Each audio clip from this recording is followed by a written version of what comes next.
좀 따라해 보세요. 씨 뿌리는 자의 비유.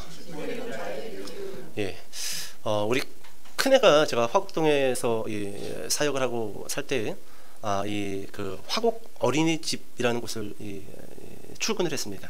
자, 근데 제가 이 큰애를 데리러 갈 때 이제 뭐 성사님한테 이제 저 인계를 받고 큰애를 그 마당을 나오는데 우리 큰딸 세영이가 저한테 제 손을 잡고 그렇게 이야기하는 거예요. 이쪽으로 잠깐 와보라고. 그래서 손을 잡고 따라갔더니 화분이 한쪽 이 담벼락에 쭉 이렇게 지저분한 그런 큰 흙이 담겨져 있는 화분이 쭉 있는 거예요. 근데 한 화분을 손가락으로 가리키면서 자기가 오늘 이 화분에다가 선생님이 주신 씨를 심었다라는 거예요. 근데 제가 아무리 그 화분을 봐도 씨가 자랄 것 같지가 않아. 그냥 딱 그때가 이제 막 겨울이 끝나가지고 이제 막 봄이 따뜻한 봄이 이제 시작할 그런 무렵인데, 아유 저 지저분한 화분에 그냥 저 흙도 보니까 흙도 그렇게 좋은 옥토 그런 흙도 아닌 것 같고 딱딱하게 굳은 흙 같기도 하고, 과연 저기에서 뭐가 잘할까? 그러면서 알았다 하고 이제 손을 잡고 집으로 왔습니다. 그러면서 이제 저는 새까맣게 잊어버리고 왔다리 갔다리 이제 출근과 퇴근을 제가 옆에서 도와줄 무렵 이제 늦 봄이 돼서 그 화분을 쓱 지나가는데 무심코 화분에 눈길이 가는 거예요. 그래서 딱 봤더니 이제 우리 딸이 그 씨를 심은 그 화분만, 다른 화분은 뭐 자라든지 말든지 그 화분을 봤는데 벌써 이만큼 싹신하고 줄기가 올라와 있는 겁니다. 참 신기하다. 전혀 자랄 것 같지 않은 화분, 딱딱하게 굳은 땅처럼 보인 그 흙에 씨를 심었더니 때가 되니까 잎이 나고 줄기가 나고 꽃이 피는 것을 보면서 참 신기하다, 그런 생각을 했던 기억이 있습니다. 여러분, 오늘 씨 뿌리는 자의 이 비유라는 이 말씀을 통해서 네 가지 이 밭에 대해서 좀 여러분들과 말씀을 나눌 건데, 먼저 여러분 오늘 본문을 들어가기 전에 먼저 우리가 이 앞에 이 배경을 좀 다시 한번 되새겨 볼 필요가 있을 것 같습니다. 바로 이 마가복음 3장에서 크게는 두 가지 사건이 있었는데, 첫 번째는 종교 지도자들이 예수님 죽일 계획을 의논하기 시작했다라는 겁니다. 그리고 나서 이제 뭐 바알세불에 예수님이 들려서 귀신을 쫓아낸다라는 그런 스토리도 전개가 되고, 또 한 사건은 예수님이 미쳤다라는 소문을 듣고 가족이 예수님을 잡으러 오지요? 잡으러 옵니다. 자, 그럼 봐요. 이때 예수님께서 새로운 가족에 대해서 말씀하십니다. 누가 내 형제고 누가 내 어머니냐? 보라, 네 형제요, 네 어머니라. 여기서 누구를 보라는 것이었을까요? 말씀을 듣는 자들. 말씀을 듣는 자들을 보라라고 하시면서 네 형제요, 어머니라라고 그렇게 말씀하셨습니다. 여러분 3장 안에서는요, 크게 여러분 두 가지를 우리가 좀 생각해 볼 필요가 있는데, 하나는 예수님을 대적하는 자들입니다. 이들은 어떻게 보면 말씀을 듣지 않는 자들이에요. 말씀을 무시하는 자들이에요. 여러분, 비유가 바로 이겁니다. 비유가 말씀을 듣기를 원하는 자들에게는요, 비유를 통해서 천국의 복음이 환히 드러납니다. 반대로 말씀을 무시하고 하나님을 무시하고 예수님을 무시하는 사람들에게서는요, 이 비유를 들을 때 그 천국 복음이 더 감춰진다라는 거예요. 자, 그런 의미에서 예수님께서 이제 4장에 들어와서 몇 가지 비유 말씀을 한다라는 거예요. 다시 한번 정리해 드릴게요. 말씀을 통해서 예수님을 대적하고 예수님 죽일 계획을 세우는 자들에게는 더 이상 천국 복음이 보여지지 않게 하기 위해서, 그들의 눈을 가리고 그들의 마음을 가리게 하기 위해서 예수님께서 비유를 하신 거고, 그러니까 감추인 자들에게는 더 감춰지는 것이고, 그리고 드러난 자들에게, 예수님 중심으로 모여서 천국을 사모하고 예수님을 사모하고 말씀을 사모하는 자들에게는 이 비유의 말씀이 어떠한 작용을 한다고요? 더 환히 천국의 그 복음에 대해서 드러나게 하는 역할을 바로 이 비유가 그 역할을 감당하고 있다라는 거예요. 여러분, 씨 뿌리는 비유, 이 비유는요, 마태, 마가, 누가, 그러니까 공간복음이죠. 유일하게 공간복음에서 다 다루고 있는 유일한 비유가 바로 이 씨 뿌리는 비유입니다. 공간복음에서 다 다루고 있는 비유라는 거예요. 그런데 여러분, 이 마태복음과 마가복음은요, 이 씨 뿌리는 비유의 그 흐름이 얼추 비슷합니다. 그런데 누가복음의 이 씨 뿌리는 비유를 보면은요, 좀 달라요. 누가복음에서 씨 뿌리는 비유가 뭐가 다르냐면은 첫 스타트부터 좀 다릅니다. 여러분, 누가복음 말씀 찾아볼까요? 누가복음 8장 1절과 2절과 3절입니다. 누가복음 8장 1절과 2절 3절.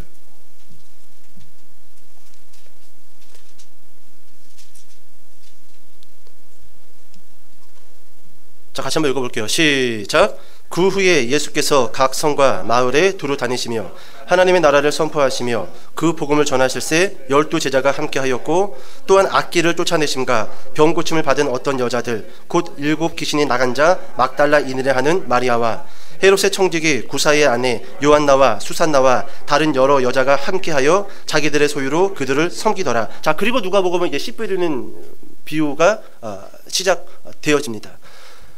마태복음과 마가복음에서는 사람들을 소개하지 않고 바로 비유로 들어가요. 근데 누가복음에서는 사람들을 소개하고 그리고 비유로 들어간다라는 거예요.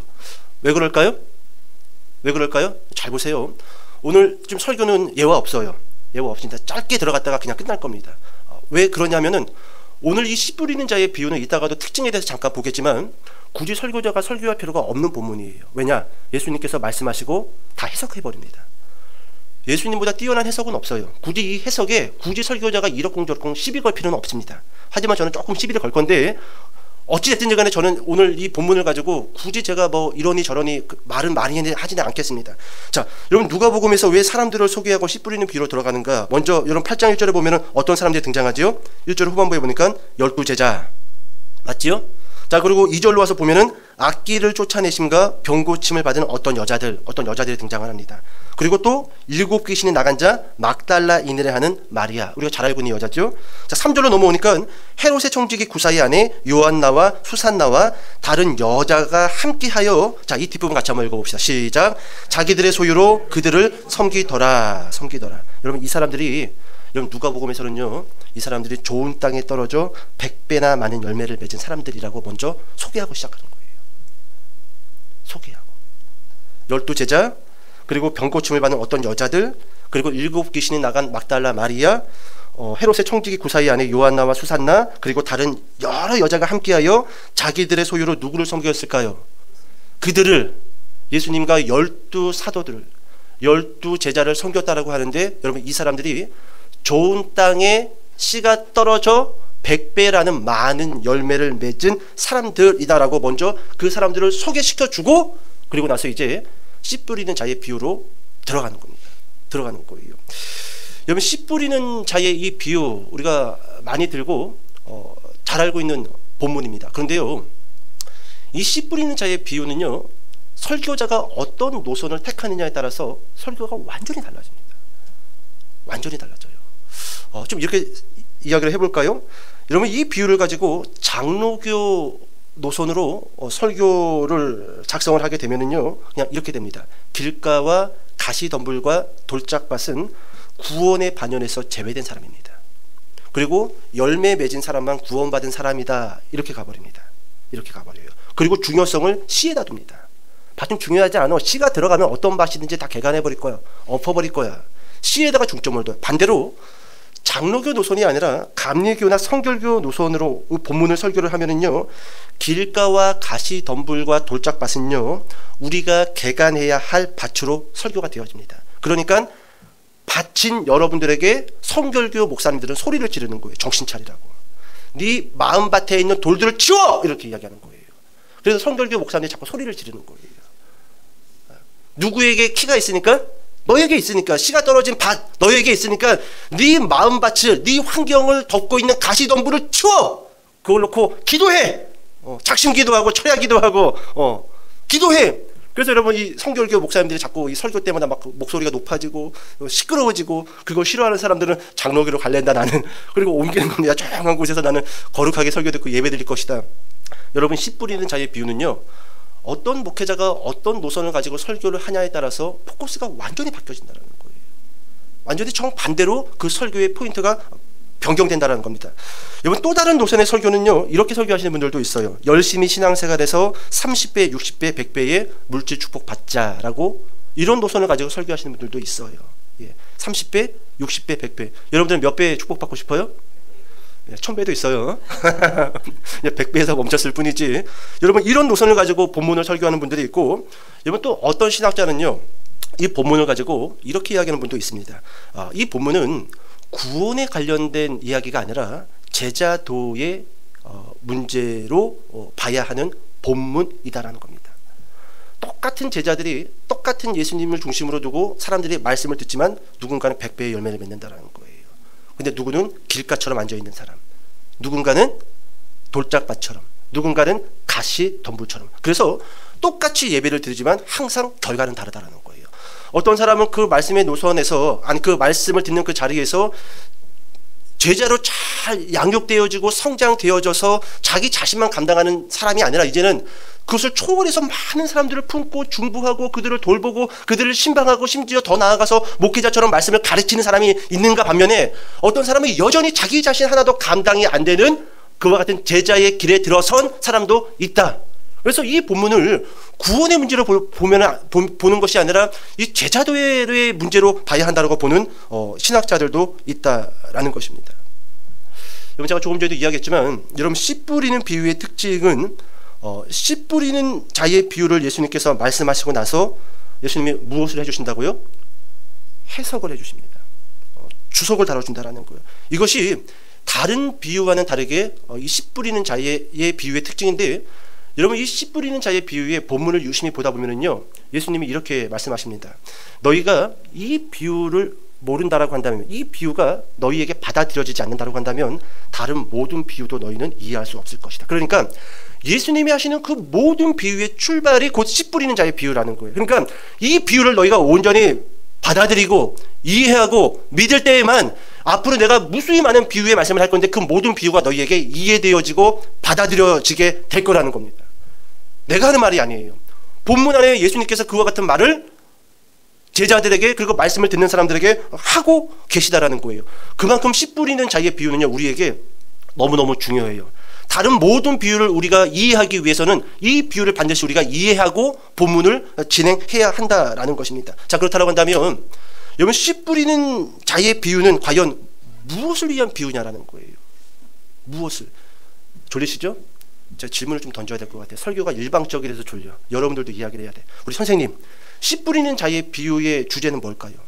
목적은 뭘까요? 여러분 마태복음에 와서 이 길가와도 같은 사람에 대해서 예수님이 상당히 길게 설교를 하시는데, 제가 그걸 좀 읽어드려볼게요. 들어보세요. 그러므로 내가 그들에게 비유로 말하는 것은 그들이 보아도 보지 못하며 들어도 듣지 못하며 깨닫지 못함이니라. 이사야의 예언이 그들에게 이루어졌으니 일렀으되 너희가 듣기는 들어도 깨닫지 못할 것이요 보기는 보아도 알지 못하리라. 여기를 주목하세요. 이 백성들의 마음이 완악하여져서, 이게 길가라는 거예요. 마음이 완악하여져서 그 귀는 듣기에 둔하고 눈은 감았으니 이는 눈으로 보고 귀로 듣고 마음으로 깨달아 돌이켜 내게 고침을 받을까 두려워함이라 하였느니라. 이사야의 예언을 통해서 그들의 마음이 완악해졌다라는 겁니다. 졌다라는 거예요. 이게 바로 길가와도 같은 사람이라는 거예요. 여러분 고린도후서 4장 3절과 4절에 보면 이런 말씀이 있어요. 만일 우리의 복음이 가리웠으면 망하는 자들에게 가려진 것이라. 망하는 자들에게는 이 복음이, 비유의 말씀이 가려진다라는 거예요. 그러니까 여러분 좀 이렇게 이야기해 볼까요? 설교를 들을 때마다 자꾸 설교가 들리지 아니하고 그냥 멍해지고 진공 상태에 있고, 이게 1년이 아니라 벌써 10년째 20년째 계속 이러고 있다라고 한다면요, 우리는 이 말씀을 기억할 필요가 있어요. 만일 우리의 복음이 가려졌으면 망하는 자들에게 가려진 것이라. 이런 비유가 뭐라고 했어요? 복음을 사모하는 자들, 구원받은 자들, 예수님을 사랑하는 자들에게는 확 눈이 열리고, 망하는 자들, 저주받을 자들, 지옥에 갈 자들, 예수를 잡아 죽일 자들에게는 말씀을 듣고 비유를 들을 때 더 가려진다라는 거예요. 머리가 멍해진다라는 거예요. 잠만 온다라는 거예요.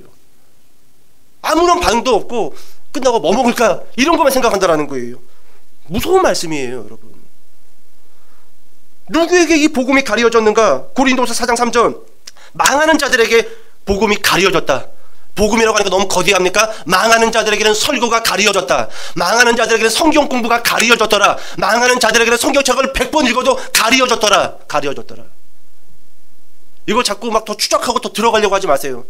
예, 자꾸 시비 걸지 마세요. 그냥 예수님이 하신 설교예요. 마가복음에서, 마태복음에서, 누가복음에서, 그리고 고린도후서에서는 사도 바울이 이와 같은 길가와도 같은 자들에 대해서 이야기를 하고 있다라는 거예요. 고린도후서 4장 4절에 이런 말씀이 있어요. 그 중에 이 세상의 신이 믿지 아니하는 자들의 마음을 혼미하게 하여. 이게 길가와도 같은 자들이라는 거예요. 이 세상의 신이, 사단이 말씀을 듣는 자들의 마음을 막 어지럽게 만들어 놨다라는 거예요. 복잡하게 만들어 놨다라는 거예요. 그래서 예배 드리지 못하게 하고, 말씀 듣지 못하게 하고, 말씀 순종하지 못하게 만들고, 그렇게 있다라는 것이죠. 자, 두 번째 밭으로 넘어가 볼까요? 두 번째 밭은 돌밭입니다. 돌밭. 본문으로 넘어가 봅시다. 마가복음 4장 5절과 6절이에요. 같이 한번 읽어볼까요? 시작.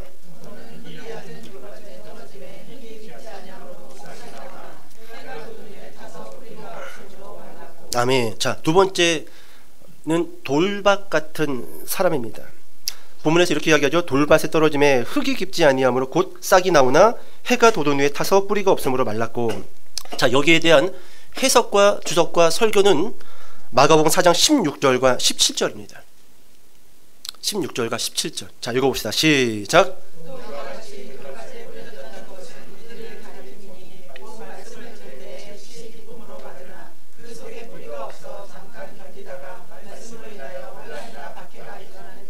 곧 넘어지는 자요. 아멘.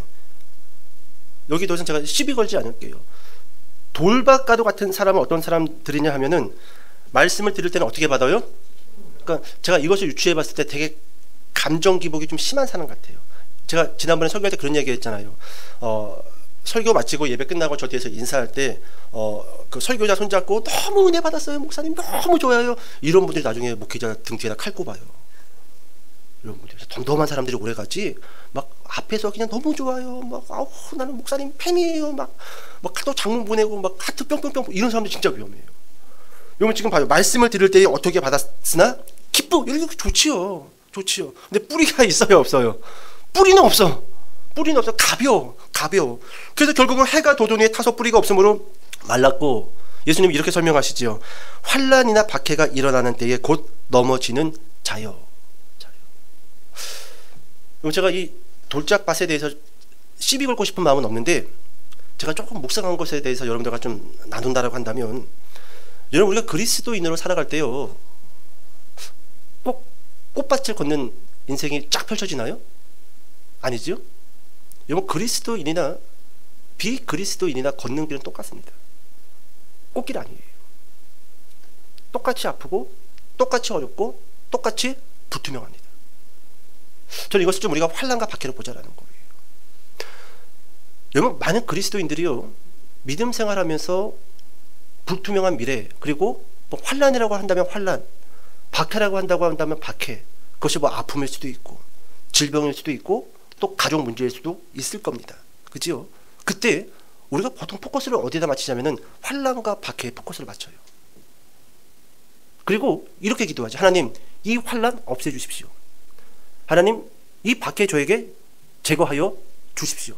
그리고 거기에 붙들어 매이는 거예요.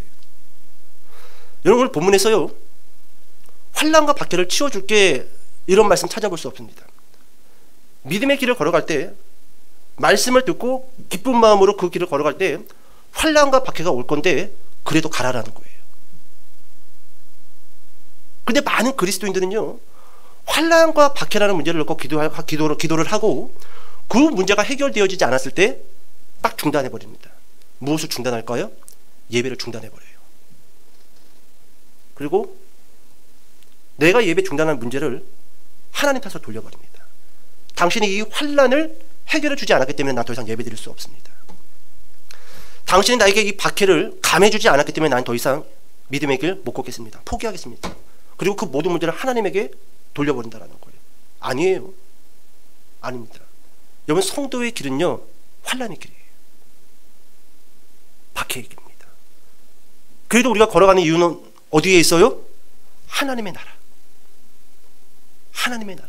그 무엇과도 비교할 수 없는 영광, 만족, 행복, 그 하나님의 나라를 우리가 쟁취하고 소유하고 침노하기 위해서 환난이 와도 박해가 와도 걸어가는 거예요.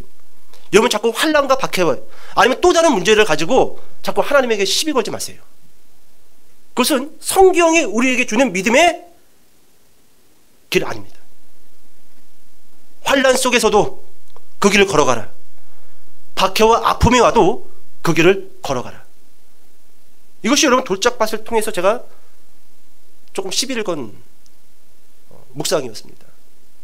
여러분 베드로전서 5장 8절과 9절에 이런 말씀이 있어요. 저만 읽으니까 또 주무시려고 그러는데 찾아봅시다. 베드로전서 5장 8절과 9절.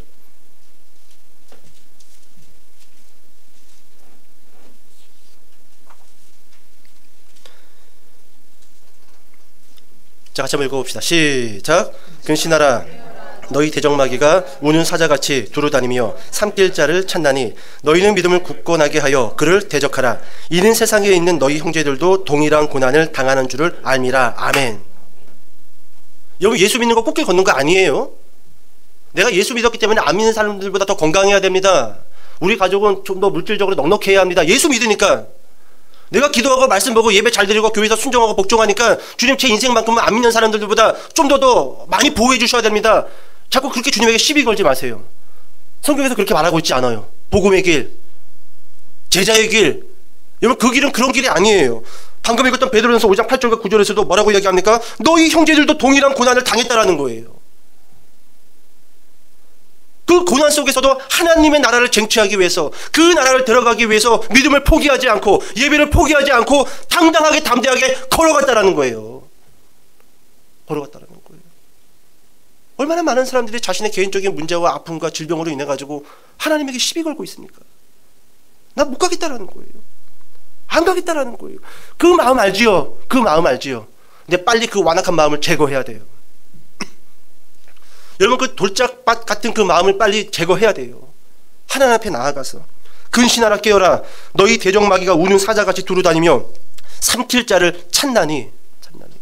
좀 이렇게 이야기해 볼까요? 집중해서 예배드리지 못하게 하고, 집중해서 말씀 듣지 못하게 하고, 집중해서 기도하지 못하게 하는 그 모든 것들은요, 그냥 이렇게 생각하세요. 우는 사자. 그게 곧 사단이다. 지금 여러분들이 하나님 앞에 예배하고 말씀을 듣는 일에서 말씀을 집중적으로 듣지 못하게 하는 것이 무엇이 있습니까? 그것은 여러분들의 미래를 밝혀줄 그 무언가가 아니라, 여러분들을 더 잘 보호해 줄 수 있는 어떤 것이 아니라, 그것은 그냥 마귀이고 그냥 우는 사자일 뿐이에요. 왜요?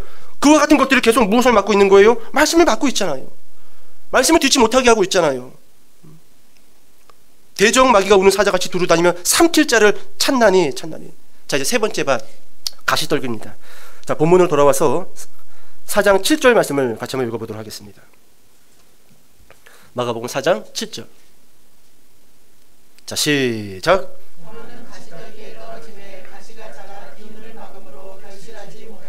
예, 그리고 나서 이 말씀에 대한 해석을 4장 18절과 19절에서 해주십니다. 같이 한번 읽어볼게요. 시작. 또 어떤 이는 가시떨기에 뿌려진 자니 이는 말씀을 듣기는 하되 세상의 염려와 재물의 유혹과 기타 욕심이 들어와 말씀을 막아 결실하지 못하게 되는 자요. 예, 가시떨기와 같은 사람. 예, 여러분, 이 사람은 예수님이 어떻게 설교를 하시지요? 4장 19절에 보니까 세상의 염려, 그리고 무엇의 유혹이요? 돈의 유혹, 그리고 기타 욕심이 들어와 말씀을 막아 결실하지 못하게 되는 자요. 이렇게 설명해 주고 있죠. 자, 넘어갑시다. 시간 많이 갔으니까. 마지막이에요. 좋은 땅과 같은 사람. 이 사람은 과연 어떤 사람인지, 자, 본문으로 들어와서 마가복음 4장 8절 읽어보도록 할게요. 시작. 30배나 60배나 100배가 되었느니라 하시고, 그리고 나서 여기에 대한 설명이 4장 20절입니다. 자, 시작.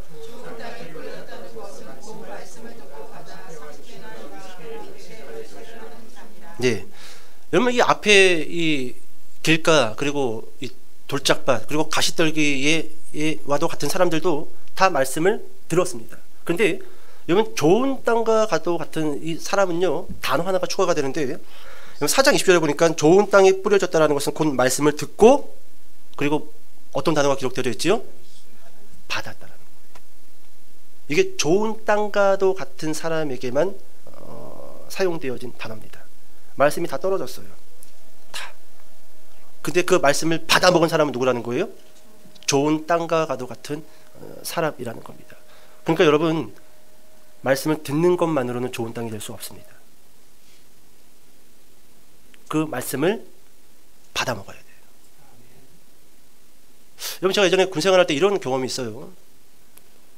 이 서대장과 함께 이 야밤에 이 나침반 하나와 지도를 가지고 산을 넘는데, 어떤 지역에 와서 한 1시간 40분을 계속 독도법으로 나침반을 보고 행군을 했는데, 다들 뒤로 뻥 하고 자빠졌어요. 왜냐? 1시간 40분을 걸었는데 다시 원점으로 온 거예요. 담배꽁초가 떨어져 있고 건빵이 떨어져 있어, 바닥에. 잠깐만, 이게 뭐야? 기가 막힐 노릇이에요. 야, 이런 걸 보고 홀린다고 하는구나. 아니, 나 다 청바복지도 보고 왔는데 1시간 40분 걸어가지고 다시 이리로 온 거야. 그 위치로. 여러분, 말씀은요, 우리를 정확하게 한치의 오차도 없이 인도하는 지도가 같습니다. 나침판 가도 같아요. 그런데 여러분, 이 말씀이 단순히 듣는 것만으로 좋은 땅이 될 수 있을까요? 아니에요. 여러분, 오늘부터 일주일에 하나라도 괜찮으니 말씀 암송하시기 바랍니다. 말씀 암송이 없는 사람, 말씀을 대충 듣는 사람은요, 계속 방황할 뿐이에요. 말씀을 듣는 것만으로 안 돼요. 결국 길 가고, 결국 제자리 돌아서 돌짝파시고, 결국 가시덤불이에요. 이 사람은 듣긴 들어서도 말씀을 소유하지 못한 사람이라는 거예요. 이런 상황에서, 이런 환난 앞에서, 이런 어려움 앞에서 내가 어떻게 해야 될까? 말씀이 없는 거예요. 그러니까 세상 사람들과 똑같이 일단 예배 접고, 일단 교회를 접고, 그리고 출발하는 겁니다. 근데 말씀 있는 사람은 예배를 접을까요? 아니에요. 더 예배로 나아가야죠. 어려움이 있을 때 더 하나님 앞으로 나아가야 되죠. 이번 제가 사무엘상 설교 이제 얼추 맞춰지지만 계속 강조하는 건 뭐예요? 사울과 다윗의 극명한 차이가 뭐지요? 어려움이 있었을 때 사울은 말씀이 없는 인간이기 때문에 하나님을 버리지요. 계속 사람 눈치 보고 사람의 인기에 귀 기울이고, 다윗은 어려움이 찾아왔을 때 어떻게 하지요? 사람이 아니라 계속 하나님에게, 나의 산성이시오, 나의 반석이시오, 계속 하나님을 찾습니다. 이게 말씀을 소유한 사람, 말씀을 듣고 소유하지 못한 사람의 극명한 갈림길이라는 거예요. 여러분들이 좋은 땅이 돼서 30배, 60배, 100배의 열매를 맺기를 원하십니까? 그러면요, 그 출발은 첫 번째 말씀을 듣는 겁니다. 그냥 듣는 걸로 가능하지 않아요. 말씀을 듣고 그 말씀을 내 마음에 새겨야 돼요. 내 마음에 간직해야 돼요. 이것이 내 인생의 지도고 내 인생의 나침판이다. 이 말씀만이 내 인생의 길을 올곧게 좌우로 치우치지 않고 인도할 수 있는 유일한 도구다. 이거 신뢰해야 돼요. 근데 이거 믿지 않는 사람들은요, 자꾸 다른 지도 꺼냅니다. 에이, 뭐 이렇게 하니까 돈 많이 벌던데? 아니요. 그거 잘못 가는 거예요. 아, 이렇게 때 성공하던데? 아니요. 말씀으로 봐야 돼요. 말씀으로 살아야 돼요. 그래야지 제대로 살 수 있다는 것이죠. 여러분, 다시 한번 기억하세요. 좋은 땅과 가도 같은 사람은 말씀을 듣고 어떻게 했다? 받았다라는 거예요. 받았다. 그런데 여러분, 이게 공간복음에 다 기록되어진 말씀이라고 했잖아요. 마태복음에서는 이렇게 이야기합니다. 좋은 땅에 뿌려졌다라는 것은 말씀을 듣고, 따라해보세요, 깨닫는 자니. 그렇습니다. 마태복음에서는 받았다라는 표현을 깨달았다라고 이야기합니다. 여러분, 깨닫기 위해서는 한번 듣고 그냥 집에 가면 그게 깨달아집니까? 아니에요. 계속 그 말씀을 가지고 되새겼던 거예요. 말씀을 묵상했던 겁니다. 그리고 내 삶에 어떻게 적용할 것인가, 그것을 고민했다라는 거예요. 깨닫는 자니. 여러분, 누가복음에서는요, 또 달라요. 제가 읽어드릴게요. 좋은 땅에 있다는 것은 착하고 좋은 마음으로 말씀을 듣고, 여기까지 똑같아요. 그리고 나서 따라해봅시다. 지키어 인내했다. 그렇습니다. 이게 누가복음의 표현이에요. 말씀을 듣고까지 똑같아요. 그리고 나서 그 말씀대로 지켰다라는 겁니다. 근데 지키는 게 쉬워요, 어려워요? 겁내 쉬워요? 꽃길이에요? 예수님 잘 믿고 말씀 암송하고 예배 잘 드리면 막 꽃길만 펼쳐집니까? 아니에요. 오늘 본문에서도 특별히 누가복음에서는요, 말씀을 듣고 받고, 그리고 그 말씀대로 살려고, 말씀을 지키려고 노력했더니 인내했대요. 인내했다라는 것은 무엇이 찾아왔다라는 거예요? 환난이 찾아왔고, 박해가 찾아왔고, 굶주림이 찾아왔고, 가족의 어려움이 찾아왔다라는 거예요. 그런데 인내했다라는 겁니다. 그리고 나서 결실했다라는 거예요. 결실했다라는 거예요. 지금부터 우리의 믿음의 노선을 완전히 틀어버리시기 바랍니다. 예수 잘 믿으면 돈 많이 번대, 예수 잘 믿으면 부자 되고 성공한데, 성경에서 여러분 그런 말 없어요. 그런 말 없어요. 딱 하나 우리에게 줍니다. 천국. 그 무엇과도 바꿀 수 없는 하나님 나라. 나 이거 여기다가 딱 꼽아놓고 너한테 가르쳐줬다. 이 오는 과정은 힘들 거야. 그런데 그 어떤 걸로도 바꿀 수 없는 하나님의 나라, 그 어떤 환난과 박해로도 포기할 수 없는 그 하나님의 나라, 나 너에게 보여줬다. 그리고 걸어와라. 힘들고 어려워도 내가 걸어갈 수 있도록 도와줄게. 그 도와준다라는 게 꽃길이 아니에요. 어려워도 믿음 포기하지 않게 내가 도와줄게. 성령을 보내서. 어려워도 네 믿음의 땅이 떨어지지 않을 수 있도록 내가 붙잡아줄게. 기도할 수 있도록 내가 도와줄게. 성령의 능력으로 함께 할게. 걸어가자. 이게 바로 여러분, 좋은 땅과 가도 같은 사람이라는 것이죠. 좀 길지요?